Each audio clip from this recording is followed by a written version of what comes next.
প্রিয় লিসেনার্স, আপনারা শুনছেন ভূতের খোঁজে। দেশ ও দেশের বাহিরে যে যেখান থেকেই আমাদের এই ভৌতিক ঘটনাগুলো শুনছেন, তো আশা করি সকলেই ভালো আছেন এবং সুস্থ আছেন।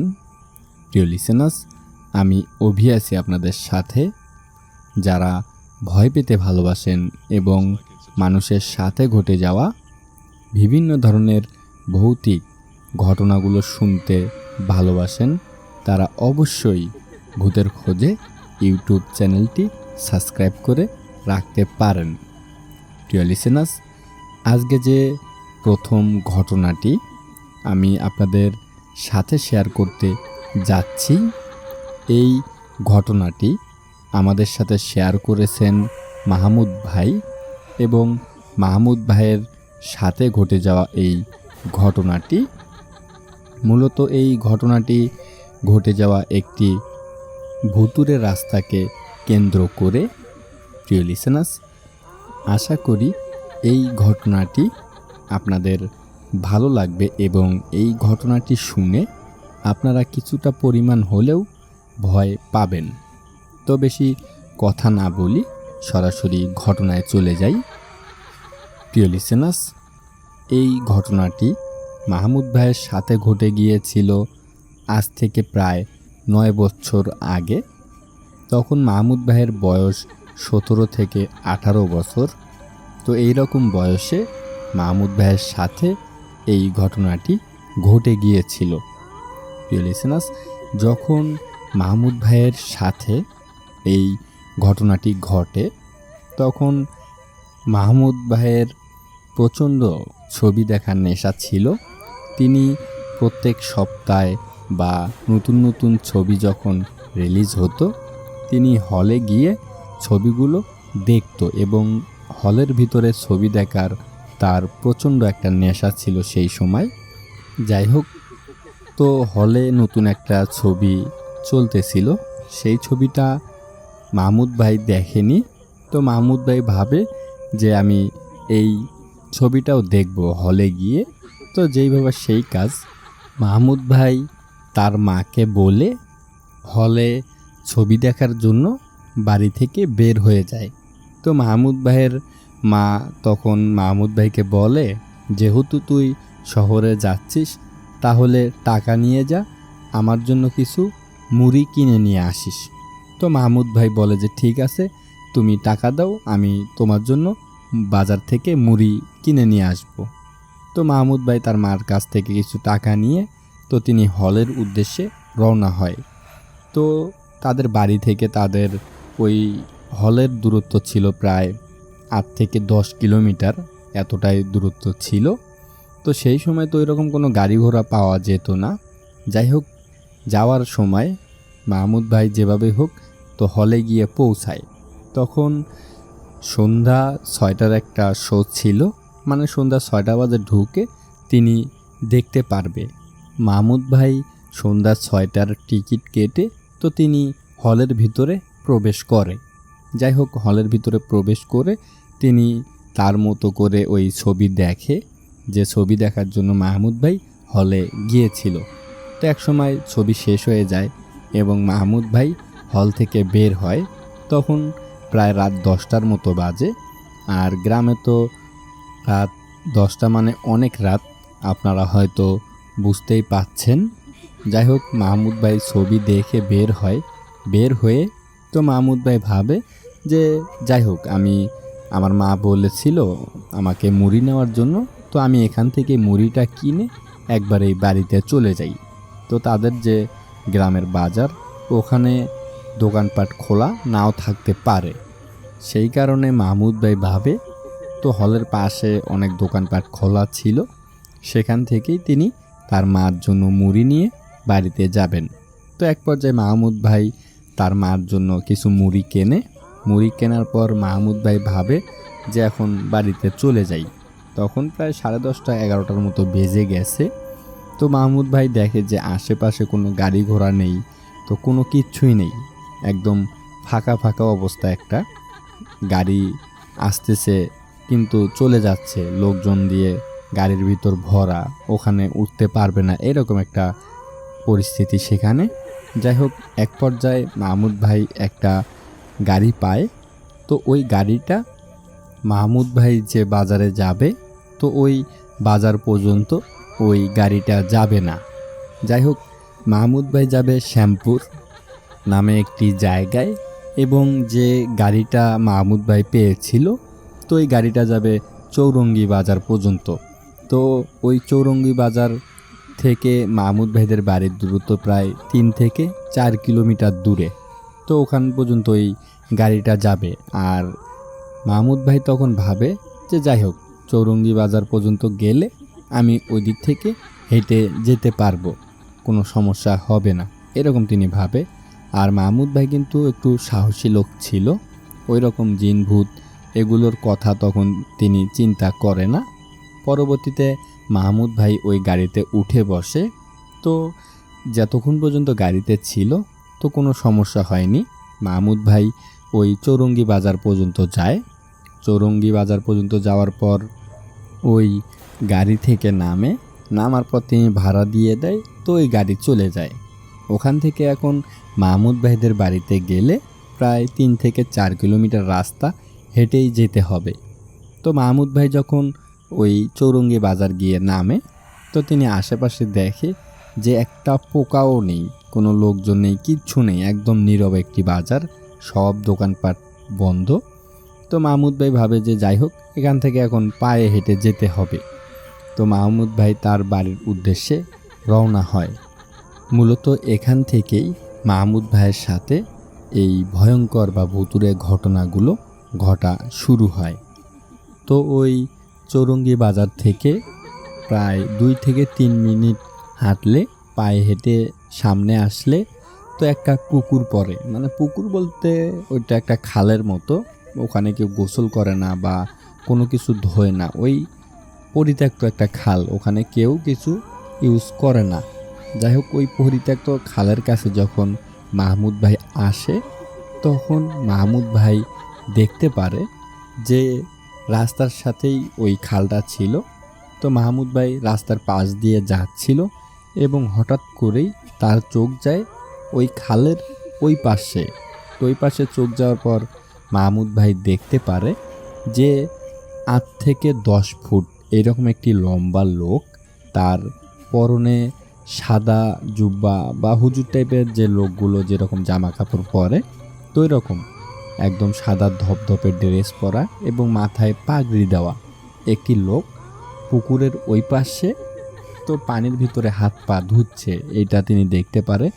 এবং মাহমুদ ভাই ভালো করে খেয়াল করে, তিনি দেখতে পারে যে হুজুর টাইপের লোকটি ওখানে হাত পা ধুচ্ছিল, তার একটি পা একদম ছোট আর একটি পা অনেক লম্বা, তিনি এটা দেখতে পারে। এইটা দেখার পর মাহমুদ ভাই তো ভীষণ অবাক হয়ে যায় যে এই হুজুর টাইপের লোকটি কে, আর এই পচা পানিতে হাত পা ধুচ্ছে কেন। আর ওই পানিগুলো কিন্তু এরকম পরিষ্কার ছিল না, ওখানে দেখা যায় যে মানুষ রাস্তা দিয়ে যাওয়ার পথে অনেক ময়লা আবর্জনা সেখানে ফেলে, ওগুলো কিন্তু পরিষ্কার পানি ছিল না। যাই হোক, মাহমুদ ভাই ভাবে যে এই হুজুর টাইপের লোকটি এই পচা পানিতে হাত পা ধুচ্ছে কেন, আর তার পাগুলো এইরকম কেন, একটা পা একদম ছোট আর একটা পা অনেক লম্বা, প্রায় 3-4 ফুট লম্বা এইরকম একটা পা, এবং আরেকটা পা মানে একদম ছোট। এটা দেখার পর তো তিনি অবাক হয়ে যায় এবং মাহমুদ ভাই আড়াল থেকে দেখতে থাকে যে ওই লোকটি কি করে। যাই হোক, যখন ওই লম্বা লোকটি বা ওই লম্বা হুজুর টাইপের লোকটি হাত পা ধোয়া শেষ করার পর মানে খাল থেকে উঠে যাবে, তখন মাহমুদ ভাই ভীষণ ভয় পেয়ে যায়। তিনি দেখতে পায় এক পা দিয়ে ওই লোকটি হেঁটে হেঁটে যাচ্ছে, শুধু যে লম্বা পাটি ছিল ওই লম্বা পা দিয়ে ওই লম্বা লোকটি হেঁটে হেঁটে যাচ্ছে। এটা দেখার পর তো ভীষণ অবাক হয়। আমরা যদি এক পা দিয়ে হাঁটি হয়তো লাফ দিয়ে হাঁটবো, কিন্তু মাহমুদ ভাই যে লোকটিকে দেখেছিল, লম্বা যে হুজুর টাইপের লোকটি, তো ওই লোকটি এক পা দিয়েই হেঁটে যাচ্ছে, কিন্তু স্বাভাবিকভাবেই একটা মানুষ যদি দুই পা দিয়ে যেভাবে হাঁটে না, ওইভাবেই স্বাভাবিকভাবেই ওই খাল থেকে হেঁটে হেঁটে যাচ্ছে। এবং ওখানে একটা ছিল তাল গাছ। তো ওই মাহমুদ ভাই দেখতে পারে, তো ওই লোকটি হেঁটে হেঁটে সেই তাল গাছের উপরে উঠে অদৃশ্য হয়ে গেল। এইটা দেখার পর তো মাহমুদ ভাই ভীষণ ভয় পেয়ে যায় যে এটা কি দেখলো তিনি। একটা মানুষ কিন্তু এক পা দিয়ে তাল গাছে কখনোই হেঁটে হেঁটে উঠতে পারবে না, বা দুই পা দিয়ে কিন্তু একটা মানুষ তাল গাছে হেঁটে হেঁটে উঠতে পারবে না। তখনই মাহমুদ ভাই ভেবে নেয় এইটা কোনো মানুষের কাজ না, বা এটা কোনো মানুষ না। তো সাথে সাথে তিনি তার পায়ের স্পিড বাড়িয়ে দেয় বাড়িতে ফেরার জন্য। তিনি অনেক জোরে জোরে হাঁটতে থাকে। যাই হোক, ওখানে তার সাথে কোনো কিছু ঘটে না। তো ওই খাল থেকে বেশ কিছুটা দূরে একটি লিচু গাছ পড়ে, অনেক আগের লিচু গাছ, অনেক মোটা। তো এরকম একটি লিচু গাছ রাস্তার পাশেই আর কি পড়ে। যাই হোক, ওই লিচু গাছের কাছে যখন মাহমুদ ভাই যায়, তো যাওয়ার পর মাহমুদ ভাই দেখতে পারে একটি অস্বাভাবিক বিড়াল, অনেক লম্বা একটি বিড়াল। তো কালো কুচকুচে, চোখগুলো একদম লাল। তো এই লিচু গাছের নিচে বসে আছে, মনে হচ্ছে কিছুর জন্য অপেক্ষা করতেছে একটা বিড়াল। মাহমুদ ভাই এটা বুঝতে পারে। তো মাহমুদ ভাই দেখছে যে একটি অনেক লম্বা বিড়াল ওই লিচু গাছের নিচে বসে আছে, একদম গুটিসুটি হয়ে, কিন্তু অনেক লম্বা। এটা ওই মাহমুদ ভাই দেখতে পেল। যাই হোক, মাহমুদ ভাই ওই বিড়ালটাকে দেখার পর তিনি ভাবে যে এইরকম অদ্ভুত ধরনের বিড়াল তিনি তার লাইফে ফার্স্ট টাইম দেখলো। এতটা লম্বা একটি বিড়াল, অনেক বড়, একটা কুকুরের সমান। তো এটা দেখার পর মাহমুদ ভাই যাই হোক ভয়ে ভয়ে ওই লিচু গাছের সামন দিয়ে যেতে থাকে। যখনই ওই লিচু গাছের ওখানে যায়, তো ওই বিড়ালটি এক লাফ দিয়ে তো ওই মাহমুদ ভাইয়ের সামনে চলে আসে, মানে তার পথটা আটকে দেয়, তিনি যেন সামনে যেতে না পারে। এইভাবে ওই বিড়ালটি সেখানে আসে। যাই হোক, ওই বিড়ালটি সাপের মতো তার পায়ের ভিতরে পেঁচাচ্ছে বা পেঁচিয়ে ধরতেছে, সাপের মতো অনেক লম্বা হয়ে যাচ্ছে ওই বিড়ালটি। যেভাবে ওই বিড়ালটি লম্বা হচ্ছিল, একটা স্বাভাবিক বিড়াল কখনোই ওইভাবে লম্বা হতে পারে না। একটা সাপের মতো হয়ে যাচ্ছে এবং তার পাগুলো পেঁচিয়ে ধরতেছে, এতটা লম্বা হয়ে গেছে ওই বিড়ালটি। তো ওই মাহমুদ ভাই বুঝতে পারে যে না, এটা কোনো স্বাভাবিক বিড়ালের কাজ হতে পারে না, বা এটা কোনো স্বাভাবিক বিড়াল না। যাই হোক, এইটা দেখার পর তো তিনি ভীষণ ভয় পায় এবং মাহমুদ ভাই যতটুকু দোয়া দৌলত পারত, তো সেতটুকু তিনি পড়তে থাকে। তো এক পর্যায়ে ওই বিড়ালটি দেখা যায় যে মাহমুদ ভাই যখন দোয়া দৌলত পড়া শুরু করে দেয়, তো ওই বিড়ালটি আস্তে আস্তে ওখানে যে ঝোপঝাড় ছিল, তো ওই ঝোপঝাড়ের আড়ালে চলে যায়। তো মাহমুদ ভাই তখন আর কিছু দেখতে পায় না। যাই হোক, ওখান থেকে মাহমুদ ভাই একটা দৌড় দিয়ে একটু সামনে চলে যায়। তো সামনে চলে যাওয়ার পর যে ভয়ানক জিনিসটা মাহমুদ ভাই দেখে, ওইটা দেখার জন্য মাহমুদ ভাই প্রস্তুত ছিল না। তো ওই লিচু গাছ থেকে মাহমুদ ভাই দৌড় দিয়ে আরেকটু সামনে চলে যায়। প্রায় তার বাড়ির কাছাকাছি মাহমুদ ভাই চলে এসেছে। ওখান থেকে 1.5 কিলো এরকম রাস্তা ছিল। যাই হোক, ওখানে একটি পরিত্যক্ত মাদ্রাসা পড়ে, যে মাদ্রাসায় কোনো ছাত্র বা কোনো কিছু ছিল না, ইতিমখানা আর কি। তো ওখানে কোনো বাচ্চা বা কেউ থাকতো না, ওটা পরিত্যক্ত একটা ইতিমখানা ছিল। তো একসময় ওই ইতিমখানাটাও চলতো, কিন্তু এখন ওই ইতিমখানাটা বন্ধ। এবং যখন এই ঘটনাটি মাহমুদ ভাইয়ের সাথে ঘটে, তখনও ওই ইতিমখানাটা পরিত্যক্ত ছিল। তো ইতিমখানার বেশ কাছাকাছি যখন মাহমুদ ভাই যায়, এবং এইদিকে কিন্তু মাহমুদ ভাই ভয়ে অনেক কাঁপতেছিল এবং তার মুখ দিয়ে কোনো কথা বা চিৎকার বের হচ্ছিল না। তিনি যে কথা বলবেন এতটুকু শক্তিও তিনি পাচ্ছিল না। যাই হোক, ওই এতিমখানার সামনে যখন মাহমুদ ভাই যায়, তখন মাহমুদ ভাই দেখতে পারে যে তার রাস্তার সামনেই একটি লাশের খাটিয়া এবং ওই লাশের খাটিয়ার ভিতর অনেক লম্বা একটি লাশ শোয়ানো। এই জিনিসটা কিন্তু মাহমুদ ভাই তার নিজের চোখে সামনাসামনি দেখতে পাচ্ছে যে তার রাস্তার একদম মাঝখানে একটি লাশের খাটিয়া দাঁড় করানো এবং ওই খাটিয়াতে একটি লাশ কাফনের কাপড় দিয়ে মোড়ানো লাশ একটি শুয়ে আছে ওই খাটিয়ার ভিতরে। এইটা দেখার পর তো মাহমুদ ভাই ভীষণ ভয় পেয়ে যায় এবং আশেপাশে কোনো লোকজন তিনি দেখতে পাচ্ছিল না, বা ওই পরিত্যক্ত ইতিমখানার সামনে কেন ওই লাশের খাটিয়া থাকবে বা কে রেখে যাবে, এটা কিন্তু কখনোই প্রশ্ন ওঠে না। আর এইদিকে কিন্তু রাত গভীর হয়ে গিয়েছিল, প্রায় 12:30টার উপরে রাত বেজে গিয়েছিল। যাই হোক, মাহমুদ ভাই দেখে যে ওখানে ওই লাশের খাটিয়াটি শোয়ানো এবং একটি লাশ ওই লাশের খাটিয়াতে শুয়ে আছে। তো মাহমুদ ভাই যে ওই লাশের খাটিয়া পার হয়ে যাবে ওই রকম কোনো পরিস্থিতি ছিল না। যতটুকু রাস্তা ছিল অতটুকু লম্বা ছিল ওই খাটিয়াটি, এবং মাহমুদ ভাই যে সাইড দিয়ে যাবে এতটুকু অংশ ছিল না বাকি, খাটিয়াটা এতই লম্বা ছিল। যাই হোক, মাহমুদ ভাই ওখানে দাঁড় হয়ে ভাবতে থাকে এবং ভয়ে কাঁপতে থাকে যে তিনি কি করবেন। তো এক পর্যায়ে মাহমুদ ভাই ওখানে দাঁড় হয়ে থাকে এবং আশেপাশে দেখতে থাকে, কোনো লোকজন বা কাউকে মাহমুদ ভাই দেখতে পাচ্ছিল না। যাই হোক, মাহমুদ ভাই ওখানে দাঁড় হয়ে তিনি ভিতর থেকে যতটুকু শক্তি পাচ্ছিলেন দোয়া দৌলত পড়তে থাকে। তো এক পর্যায়ে মাহমুদ ভাই দেখে যে ওই লাশের খাটিয়ার কাছে প্রচণ্ড জোরে বাতাস হচ্ছে এবং মনে হচ্ছে যে লাশের খাটিয়াটা উড়ে নিয়ে যাবে, এতটা বাতাস হচ্ছিল ওই লাশের খাটিয়ার কাছে। যাই হোক, মাহমুদ ভাই যেখানে দাঁড় হয়েছিল ওখানে কিন্তু কোনো বাতাস হচ্ছিল না।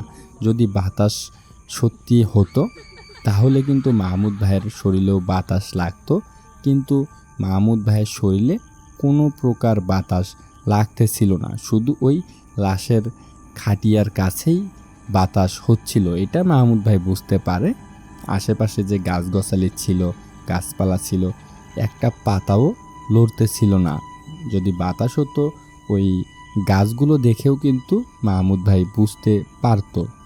মাহমুদ ভাই এতটুকুই বুঝতে পারছে যে ওই লাশের খাটিয়ার কাছেই শুধু বাতাস হচ্ছে। তো এক পর্যায়ে ওই প্রচণ্ড বাতাসে লাশের খাটিয়ার ভিতর যে লাশটি শোয়ানো ছিল ওই লাশের যে কাফনের কাপড় দিয়ে মোড়ানো ছিল, ওই বাতাসে লাশের কাফনের কাপড়টা উড়ে চলে যায়। তখনই মাহমুদ ভাই যে লাশটা শোয়ানো ছিল খাটিয়াতে, ওই খাটিয়ার যে লাশটা, ওই লাশটার চেহারা তখন মাহমুদ ভাই দেখতে পারে। তখন মাহমুদ ভাই দেখে যে বিভৎস একটা চেহারা, মনে হচ্ছে যে ওই লাশটাকে কেউ পুড়ে ওখানে এনেছে, আগুনে পুড়ে ওই লাশটাকে ওখানে কেউ এনেছে, এইরকম দেখে বোঝা যাচ্ছিল। মাহমুদ ভাই বুঝতে পারে যে লাশটা মনে হচ্ছে পোড়ানো লাশ, এইরকম একটি লাশ ওই লাশের খাটিয়াতে শোয়ানো, এবং কি বিভৎস চেহারা, চোখগুলো মনে হচ্ছে বের হয়ে যাবে এরকম একটা অবস্থা। এবং মাহমুদ ভাই দেখতে পাচ্ছিল যে লাশটি মনে হচ্ছে তাকিয়ে আছে, এরকম বোঝা যাচ্ছিল। অন্ধকার ছিল কিন্তু তবুও ওই মাহমুদ ভাই ক্লিয়ারভাবে দেখতে পাচ্ছিল। যাই হোক, এইটা দেখার পর মাহমুদ ভাই আর কোনোভাবেই সহ্য করতে পারে না, তিনি সজোরে একটা চিৎকার দিয়ে তিনি ওখানেই অজ্ঞান হয়ে পড়ে যায়। পরবর্তীতে কি হয়েছিল মাহমুদ ভাইয়ের আর কিছু মনে ছিল না। যখন মাহমুদ ভাইয়ের জ্ঞান ফেরে তখন মাহমুদ ভাই দেখে যে তিনি তার বাড়িতে শুয়ে আছে এবং তার আশেপাশে তার ফ্যামিলি মেম্বাররা আরও অনেক লোকজন। তো জ্ঞান ফেরার পর মাহমুদ ভাই জিজ্ঞেস করে যে আমি এখানে কিভাবে আসলাম। তখন মাহমুদ ভাইয়ের যে ফ্যামিলি মেম্বাররা ছিল তো তারা বলে তিনি নাকি ওই ইতিমখানার ভিতরে পড়েছিল।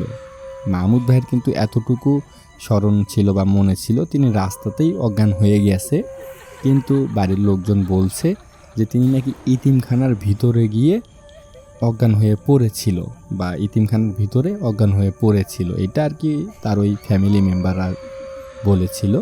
কিন্তু মাহমুদ ভাই সেটা বলতে পারে না যে কিভাবে মাহমুদ ভাই ওই ইতিমখানার ভিতরে গেল।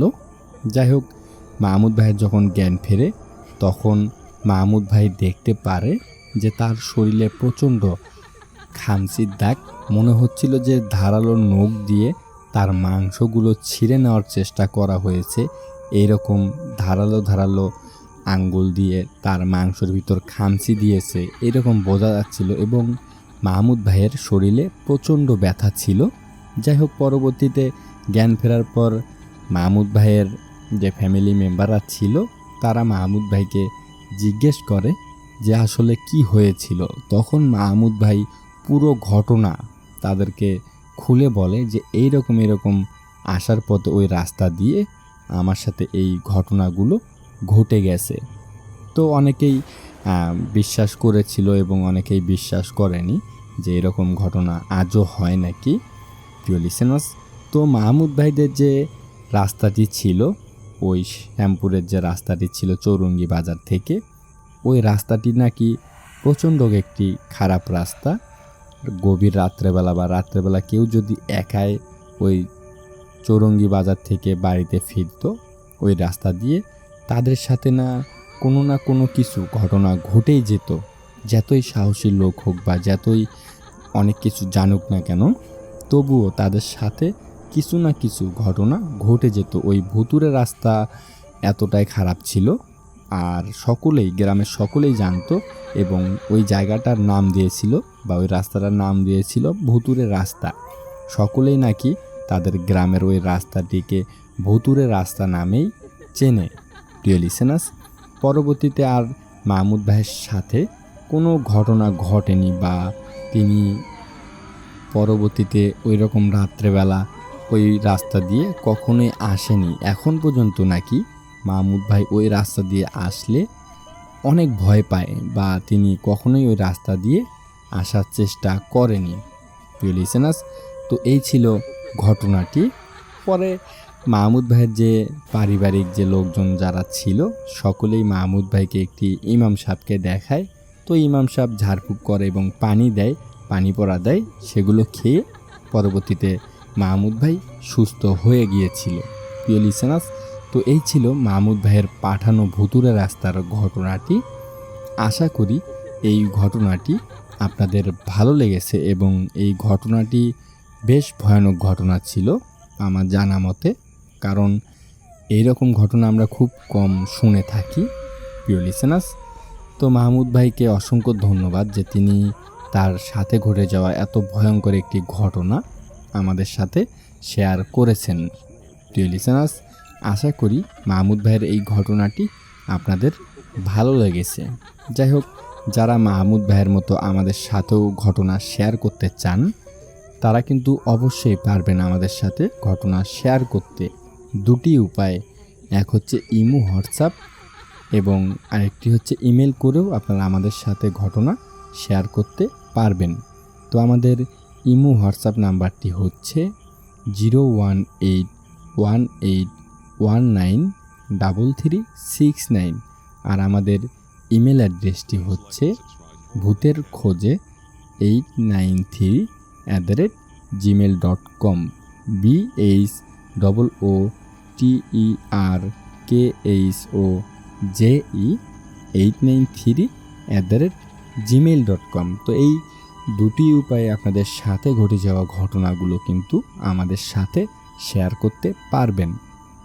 তো ধরুন আপনার সাথে ঘটে যাওয়া কিংবা আপনাদের বন্ধুবান্ধবের সাথে ঘটে যাওয়া কিংবা আপনাদের ফ্যামিলি মেম্বারদের সাথে ঘটে যাওয়া, আপনি কারো মুখ থেকে শুনেছেন এবং আপনাদের পার্শ্ববর্তী এলাকায় কারোর সাথে ঘটে যাওয়া, যে কারোর সাথে ঘটে যাওয়া ঘটনা হোক না কেন, আপনারা কিন্তু শেয়ার করতে পারবেন এই দুটি উপায়ে। প্রিয় লিসেনার্স, তো আজকে এই একটি ঘটনায় থাকলো, আবারও কথা হবে আপনাদের সাথে অন্য কোনো ঘটনায়, অন্য কোনো এপিসোডে। তো এই পর্যন্ত সবাই সুস্থ থাকবেন, ভালো থাকবেন, সেফ থাকবেন। আমি অভি ছিলাম আপনাদের সাথে। সবাইকে আসসালামু আলাইকুম।